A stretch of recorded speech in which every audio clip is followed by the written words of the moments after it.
Ngayon naman di ko matanggap-tanggap hanggang ngayon. Kasi lahat ng kaalaman ko, para walang gulo, walang ibibigay na after that. Baka na ipaparealize na mali yung ginawa ko. Hindi na ako pagkain. Pero ipaparealize na after that. Sasabihin mo lang, sorry, hindi ko na nakasakit ako ng kapwa. Ganun. Lagi siyang gano'n. Tapos, yung pagmamahal yan talagang selfless. I'm the best wife para sa kanya. Ako yung best talaga. Husband ko siya. Hindi ko talaga. Ano magaganda yun? Alam mo yun? Sabihin natin ispoiled ako sa kanya. Ispoiled ako sa asawa ko. Kaya hindi ko alam kung paano ko tatayo. Iniisip ko yung anak ko, no choice. No choice ako. Kailangan ko tumayo. Kasi kaunti ng bagay na nilalapag niya. Everything. My needs na medicine ka dyan.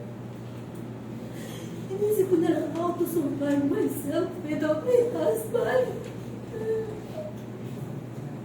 Sabi ko, kailangan ko, Lord. I need your help. Kaya ko to. Nung malaman ko yun, then ako kasi yung kapal, hindi ko pa rin siya tanggap. Sabi ko, nasabi ko siya, joke lahat. Joke lahat. Hindi totoo to. Hindi totoo. Joke. Joke to. Kasi ako talaga yung spoiled brat na wife. Dating ko.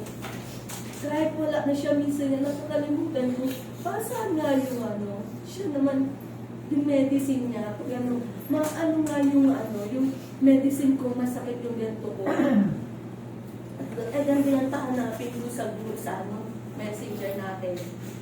At ganun. Ganun siya. Ganun siyang husband. Naging inaano nga ako, lagi nasa likod ko siya. Yun ang, tapos neto sabi ka niya, nung may sakit na siya, sabi ko, sabi niya, hindi, at tapusin ko lang ito. Sabi ko, hindi sabihin mo na kahit anong nangyari, bumalik ka. Tapos sabihin mo na doon na, kung anong sequences niya, kung patuloy ka o hindi,